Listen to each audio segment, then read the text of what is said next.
Hi, Mandy. Great to see you. Morning. Good to see you too, Caroline. There we are. It's been quite a while since we've had a good old catch up. So thank you so much for coming on to our podcast to share your journey with all our listeners here.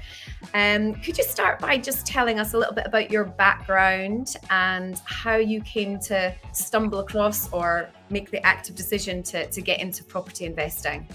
Wow, big question. Goes a long way back. Yeah. And always just loved looking at properties. I think also my mother and father were in the army and we moved a lot. And we lived in some incredible buildings. Then they were lovely Victorian buildings and older buildings. So always had a passion there. Married, and my husband at the time then worked for Marks and Spencer's, and we moved around a lot. And I was quite keen to tap into that love of property and start actually, maybe buy one, do it up while we were living in an area, because we were only there about 18 months, 2 years. But unfortunately, my other half at the time wasn't that receptive. So just dabbled and did bits and pieces then. But in 2013, because that's jumping a lot of years, a lot happened in life. I bought a wee mid-terrace cottage in Seafield in West Lothian, a tiny little unknown place. It was an old miner's cottage, been on the market a wee while. And the plan was, Andrew, my son, is a joiner, and he was training at the time. The plan was that we were going to renovate this cottage, and the funds were going to pay for me to take the whole family over to South Korea for my son's wedding. Wow. So that was the real start. After that, we decided we would still do a flip occasionally. Didn't know it was called a flip at the time. It was just we would buy it and do it up and sell it. And luckily, Andrew didn't have a home, so we were able to buy a mortgage in his name and do it up and sell it. And, that was a huge added bonus. And we learned an awful lot together. Anyway, we did that for a few years. And then in 2017, I met you. Yeah. Decided that if I wanted to do this seriously, at the time I was a teacher, not really loving my work, finding the stresses of working in the public sector quite difficult and challenging. My kids were growing up, so I thought, hey, never too young or too old to venture into something new. So my friend Morag, who we will refer to as Mo, and I came along to a wee taster, thought yes, got involved, and did a lot of training, but it certainly gave me the confidence to make a real go of it. Yeah. And between 2017 and 2018, Mo and I jumped in feet first, and we bought 7 properties in one go. Brilliant. And put them into, we bought them through bridging and created our own portfolio. And that portfolio ran for 5 years. Circumstances changed because Mo met her dream man and diversified her interests. So that portfolio sort of sat at the side. Okay. And then I did a couple of flips on my own, thought about buy-to-lets, but that was when I thought, no, my passion's not there. My passion's in flips. Yeah. So roll on to March last year, and to my absolute delight, Andrew, my son, and his wife Claire joined the business. Brilliant. And that's kind of where we're at the moment. Fantastic. Yeah. What a journey. Wowzers. So the passion was always there. And I do remember we met up at David Lloyd and I said, you not wanting cash flow to give you that, residual income? And you were like, no, just want to do flips, which boggled my brain because it's the complete opposite to what I wanted. So I'm sure our listeners will want to know that if you are solely focused on flips, which is an active income stream. Yeah. What criteria do you look for? Because obviously the market does change as you develop. What's the minimum profit that you look for, or what, how do you approach it? Okay. Flips. Right. Well, because I'd had a little bit of experience of doing some flips beforehand, what I decided was my focus would be the first time buyers market. Okay. So I thought, right, there's always going to be a demand for houses at that level. I'm not saying there isn't demands elsewhere, but your property tends to move pretty quickly at the bottom end. Yeah. And also what I also decided was that I was going to predominantly look at ex-council houses, because they are a lot cheaper than brand new houses. The rooms are big. They have all the desirables I think a young couple are looking for. Obviously, we needed to add value. So the expression, the dirtier, the smellier, the more swirly the carpet, the more disaster the garden, the better. And so that was my focus. So we have bought all our properties in the company through Rightmove. Okay. We've bought them all below market value, and below market value of probably around 20%. Fantastic. It's the old scenario as well. You have to view. You have to offer. You have to accept refusals, but leave your offer there and follow up. And I would say probably 80% of our success has come from deals that have fallen through. Yeah. And then people just want it gone. We are cash buyers, so we want to use investors' money. It's much smoother for us. It's much quicker for us than bridging, but we have bridged one quite recently. Yep. So that's the focus there. The other side of the market, you've got to do your figures. So that's something Claire's, been quite challenged with, is you have to do your figures. And as you'll know, with the cost of everything going up, we've had to take that into account. Yep. Plus the added 6% second home tax, which hasn't helped. But the formula's there. And we have done between March and March this year 6. Great. So it does work. It's just, you've got to stick by your guns and go with it. We have a great team. Yep. That's been built up over years. There are challenges with the team because they're not employed by us. We just, bring them in to do projects, and it's coordinating everybody and making sure they all, perform when they do. But that really works well. So that's predominantly where we're looking. We're just about to dip our toe in the water with a new project, which is an old Victorian semi-detached. And this is us we'll keep the bread and butter going, but we want to do something a little bit more exciting, a bit more creative. Yeah. Lovely. So I think our listeners will be fascinated that even when things are, let's say, tough in the market, as in we hear all the time students saying there's no deals, I'm putting in loads of offers, I can't get them below market value. Below market value doesn't exist. And you are just sitting here saying, I've done 6 deals all off Rightmove. Right. It's the proof is in the pudding right there. It is out there. Yeah. You have to, I actually watched a funny little clip the other day, and it says you have to view properties with your head, not your eyes. So I kind of get it. You go in and you see it, but all the time you've got to be thinking in your head, right, what needs doing? How much is it going to cost? And then go in with your offer. I always explain to the estate agent my offer and why I'm offering what I'm offering. Yeah.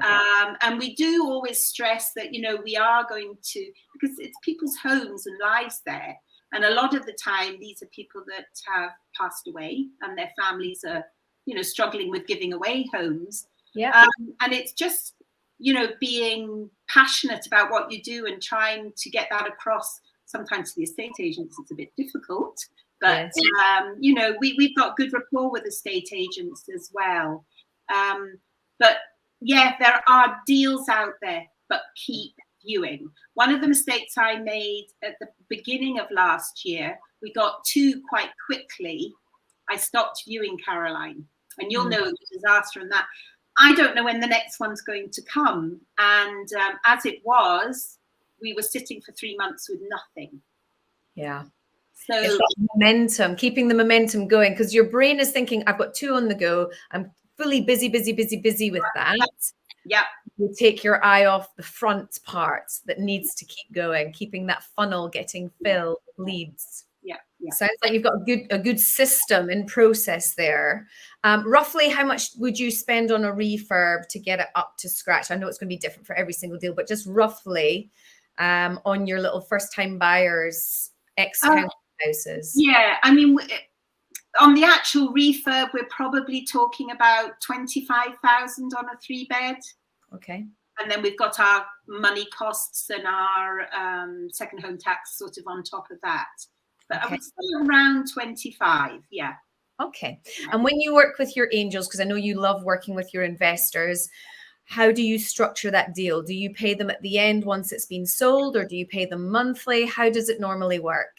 So we've now restructured our angel investors, and what we do is we invest them into a specific project. Okay. And in our contracts, we have written that they'll be paid pro rata, and either they can have a monthly payment on that pro rata, or they can get paid at the end. And we usually say that in the contracts, it takes about 9 months from beginning to end. And all the angels seem very favorable to that as well. Yes. And what we're also quite good at, Caroline, is we always achieve by pushing the price in the street. None of our houses have gone for below the existing price. In fact, if anything, they've gone for about 10,000 more. So we usually reward our angels with a little bit extra as well, just sort of goodwill, and then they come back. Yeah. Wow. So how did you, when you first started, that whole using angel investors would have been completely alien to you? Oh, God, yes. And I know it's quite a mental leap for a lot of people. And I'm sure people are sitting here going, God, 6 in a year, 6 flips. That's a lot of angel money, or, a lot of juggling. It's all right for you because you've got 2 family members helping you. But actually, you were doing deals at that level when you were doing this all on your own as well, right? Yes. Yeah. So how did you first approach finding angel investors to get your flip business off the ground from being a teacher? Well, I know the first angel was a friend, and that was just talking, Caroline, talking to everybody and anybody about what you were doing. And that was when people started to sort of, they watched, they didn't offer at first. And as I say, when I originally started with Andrew, we actually got we got mortgages in his name. And then when that became not viable, that was when angels became important. Some of them were just small at the beginning, 10,000 here, 20,000 there. I say small, but that would pay a flip, that would pay a refurb. Yeah. But as people saw the proof in the pudding that it was working, then people started to get in touch with us. I got messages.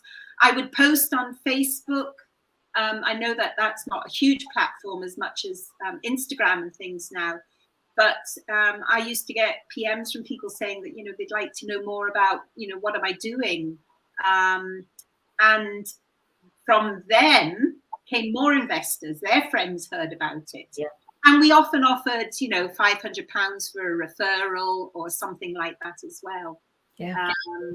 Yeah. But brilliant. So we've exhausted our investors at the moment because we've got 5 projects on the go. So always looking for investors if anyone wants to get in touch. There we go. So they can get you on Facebook as well. So I love how your strategy is very focused on one particular demographic, which I think is really, really useful for keeping you focused on what you're looking for. The current project that you're doing now, the semi-detached Victorian, what market are you aiming for that? Is that still the first-time buyers? No. No, we're having debates about it at the moment because we've just had the offer accepted. So what we're thinking about is, no, it needs to be much higher. It needs to have much more bespoke stuff in it. It's got amazing grounds. So I think our market, this is us tipping our toes out of our comfort zone, but we'll keep that going because that's really important. But I get bored. We did a beautiful old Victorian house in Falkirk and had such fun with it that I said, no, I need something to keep me going and keep me inspired. So it'll be, I don't know, up around the 400, 500,000 mark, hopefully. So there'll be a lot of features and attention to detail. You know, that's the thing. And we'll restore features as well, because unfortunately a lot of the features have been removed. That sounds like they're the kind of projects I get really excited about. And I love it. Yeah, love it. Lovely. Okay, so I look forward to seeing that one. What's the plan for, let's say, 5 years down the line? What does Mandy's life look like in 5 years' time? Well, I think 5 years' time, I want to keep, I've been very hands-on in the past. Okay. In the properties, and one of the reasons for over COVID and things and the increase in prices was to keep costs down so that the profit was for us. So I want to do less of that. I want to be out viewing more. I want to be networking more. I want to be getting more investors on board, sharing more of our journey. But what I would quite like to do is get into the holiday market. Okay. So I don't know how big, and I think we'll dip our toe in and have a wee go. But I like the idea, and I think people are holidaying so much more in this country, and we're being kinder to ourselves, I think, since COVID as well, and taking more like weekend breaks and things like that. So that's where my vision probably is over the next few years. What's your view on the current market and continuing to flip in this current economic situation? I think, as I said, because we're staying with the first-time buyers, and we deliver a house that they can move their furniture into. Yeah. So they can get maximum mortgage. It's not like they need to get a mortgage buy and then spend another 5,000 doing it up. So that's a plus. Yeah. The other side of it is, if for whatever reasons we didn't sell, we can rent. Yeah. So that we always have a second strategy. We have to, that we can rent, and the rental market is in our favour at the moment. You know, I mean, rents in West Lothian are achieving good prices. The majority, we do look at location of our properties. That's quite important as well. I have had one property that we've done as a company that I have had a few sleepless nights because of location. And when we came to sell, that was the feedback we were getting, was actually love the house, but the location's not the best. However, Caroline, you only need one person to buy it. Correct. And 2 weeks later, we had an offer. You know, so I suppose try not to overthink or worry too much. If you've done your figures, you've got a profit. Another wee tip is, when you do your refurb, don't get personal. You know, you've got to keep it so it appeals to a wide range of people as well, and they can visualize. And one amazing asset that Claire brought to our business was staging. I have never staged before. I think it's made an incredible difference. Yeah, brilliant. I mean, I think you are quite unique in just doing flips and nothing else. I think that is quite unique, because we do talk about diversifying and having cash flow, but in actual fact, if you're doing the volume that you're doing, I've kind of said out loud that we're going to do 12 this year, but we'll see. We'll see. I'm going to hold you to that. Yeah, get it on the vision board. You'll be accountable now. That's it. 12. Love it. Well, thank you so much for sharing your experience. I think it's incredible that people will, listening to this, will have a little bit more comfort that even with all the bad news and cost, people talking about cost of living and prices dropping, and that actually there's still decent profits to be made flipping if you've got your systems and everything set up and doing the numbers. Definitely. So if people need to reach out and spend a little bit more Mandy time, they can get hold of Mandy Allsopp in Facebook, in our Facebook community. You're on, I think, your son Andrew Allsopp Joinery. He's on Instagram and Facebook. So there's plenty of outlets that people can come and reach out to you if they've really enjoyed this episode. More than happy to share. Thank you, Mandy, for your time. See you soon. Lovely seeing you. Take care. Bye. Bye.